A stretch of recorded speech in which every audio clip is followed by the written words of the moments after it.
What's up, guys? I'm BTC, and welcome back to the Respawn, the series where I answer your questions. Let's get started. First up, how about adding a cleanse to Symmetra's teleporter? This is a neat idea, and it certainly would be a little useful, but it's not going to change anything major for Symmetra. She's still objectively one of the worst characters in the game, probably in need of a rework. So until that time, Symmetra is going to continue being almost entirely useless. The other thing to consider, though, is that cleanse is not all that great. Often I see people trying to make hero concepts and using cleanse for the abilities, but it just isn't that great because there aren't that many things in the game that you can actually cleanse. Here's a list. I think this is everything. I might have missed one, but I'm pretty certain that this is the entire list of things that you can actually cleanse in the game. And as you can see, there just isn't that much stuff. Ashe has something, Mei has her normal attack and the ultimate, Symmetra has the turret, Widow, Ana, Zenyatta. There just aren't that many things that you can actually cleanse. And also, if you're using the teleporter to cleanse stuff, you wouldn't even need to cleanse off Symmetra's turret slow because it stops the moment you're out of range. So when you teleport through, you're not slowed anymore because you're not in range. You don't even need the cleanse. Also, if the turret is in range of the teleporter, it would attack it and destroy it, which means that you wouldn't be able to use it anyway. So having cleanse would be a neat little extra thing, but it's not all that great. And to be honest, I would rather have them just stop everything they're doing with Symmetra, rework the character so that she isn't complete and utter garbage, and then add the rework into the game, and then you don't have to worry about this other stuff. Next up, do you think there will ever be a DPS with a barrier? Probably not, although funny enough, we actually already had one at the very beginning when the game was first getting released. Bastion had a barrier, and the trick was to just sit in a corner and then nobody could do anything to you because you had the barrier in front. And I remember it had quite a bit of health on it. I think it was like 400 or 500 health on that barrier, so it was a pretty decent amount, and they ended up changing it and adding the weak spot on the back of him and all that other stuff. But are they ever going to add another character that has a barrier for DPS? Probably not, because you would run into the situation with Brigitte again, where the character just has way too much survivability. And the thing is, with DPS characters, they're not really supposed to be super durable. I mean, there are a couple that kind of push it a little bit, like Mei and Reaper, for example, but having a barrier, probably not going to be a good idea, especially considering that barriers are kind of a problem already in the game, so I would say most likely no. Do you collect Overwatch Funko Pops?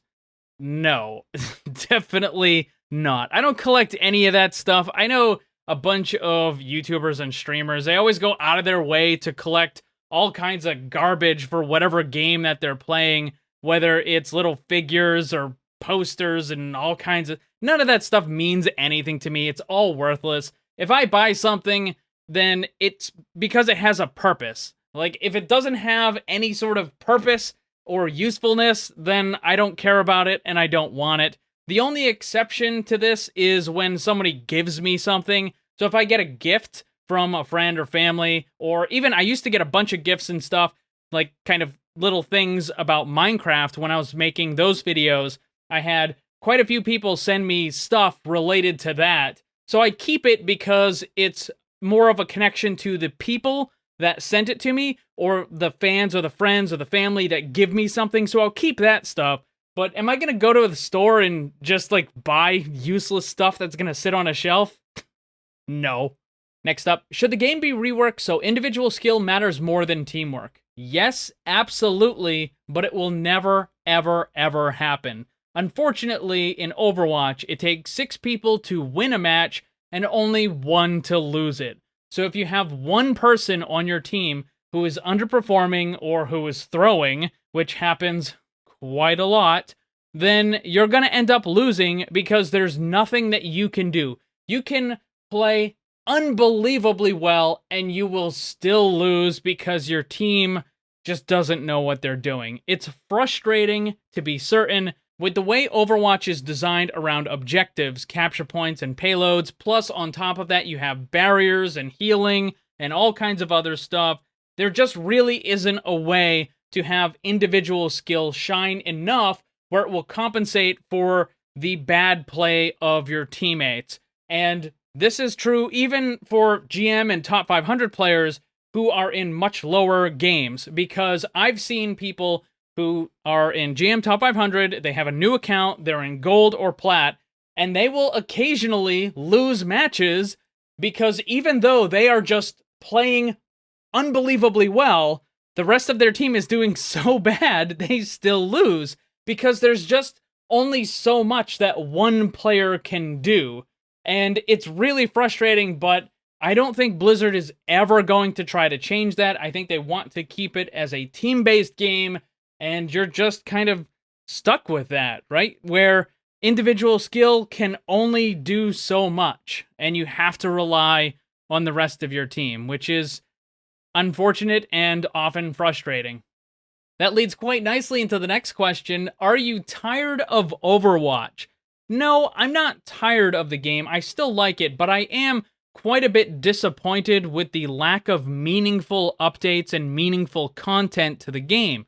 Yeah, we've gotten special events throughout the year, but it's just more of the same that we've had for the last 4 or 5 years, just maybe with a little extra polish on it. And the mini events are nice, and I'm glad that they have it, but it doesn't really add anything significant or meaningful to the game, right? Like, what do you do during the mini events? You just play normal, and then you unlock a couple of extra things, and it's cool, but it doesn't change the game in any real way. And particularly if you don't use that character, like with the most recent event, the Hanzo event, if you don't play Hanzo, then having the new epic skin doesn't do anything for you. So it's not really, it's just, they put so much effort into Overwatch 2 that for the most part, they're kind of abandoning the first game. And that's annoying to see. And as a content creator, it's even more frustrating because there's really not a lot of stuff that I can make videos on if the Overwatch devs are not adding anything or changing anything to the game. So am I getting tired of it? No, but I definitely am getting a little discouraged with the way that the game has been going. Who is the worst designed character? The previously mentioned Symmetra is definitely up there in the running for the most garbage character in the game, but if I had to pick one that was the absolute worst, it would be Bastion.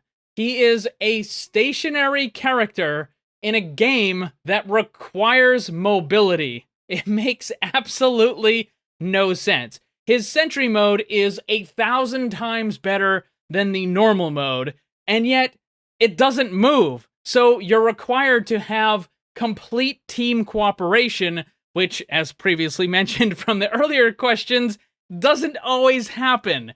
So you need to have several tanks in front of you that have barriers, you need to have a dedicated healer, all these things in order to make the character work because he just sits in one spot. It is incredibly bad design for the game that, once again, requires mobility. I made a video about a Bastion rework quite a while ago, but that was before roll queue, and I think some other changes could work that would be even better than what I previously had suggested, and I don't know when that rework video is going to come out. I'm still working on it, but I have so much other stuff going on, I don't know when I will be able to release it. But there's no question that Bastion is the worst character, the worst designed character in the entire game. At one point, he had a 0% pick rate, which is just ridiculous. So, worst designed in the game, definitely Bastion. Next up, do you think an Evasion Tank would work? I think it's a neat idea. I've considered it for some of my hero concepts, but it depends on how it's handled. If it's a percentage-based thing with RNG, then no, that would be really terrible and you don't want that.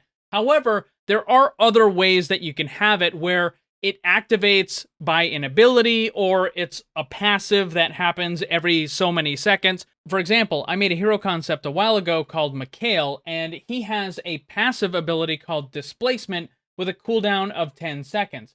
And what happens is once every 10 seconds, you completely avoid an attack. It's not something that's based on RNG or anything like that. It's just a cooldown that refreshes once every 10 seconds, so you know it's going to happen. It's a guaranteed thing. Now, if you end up avoiding a Riptire, that is amazing, but most of the time, you're just going to avoid maybe 5 or 10 damage from a single attack, from Tracer or Reaper or something like that. You just avoid a very tiny amount of damage. If you were to put this on a tank, you could have it as an ability that gets activated where it turns on once every, half a second or something like that. Or you could have this as a passive for a tank that happens a little more frequently than what happens with Mikhail, because Mikhail's a DPS, so it can't be that good. But certainly you could have that sort of function where you just kind of avoid an attack altogether once every several seconds. That could work, but having it based on percentage and RNG, that would be really terrible. So there are some other ways in addition to what I suggested that could possibly work. And yeah, you could do it, but I don't know if Blizzard would ever actually want to do something like that. That is going to be all the questions for this week. I know I'm supposed to have a Respawn video every week, and I haven't really been doing that lately, but I am going to try to get more of these videos to answer more of your questions. Again, if you want to leave a question for the Respawn, there is a comment card on the community section of my YouTube channel. I'll put a link to that stuff down below so you can go and leave your question for the next Respawn. So go and leave your question, and maybe you'll get picked for the next video. A big thanks to all the Paragons and other channel members for all your support. If you'd like to become one and grab some cool rewards, click the join button down below. Also, if you enjoyed the video, drop a like before you leave. And remember, always blame the controller, because it's never your fault.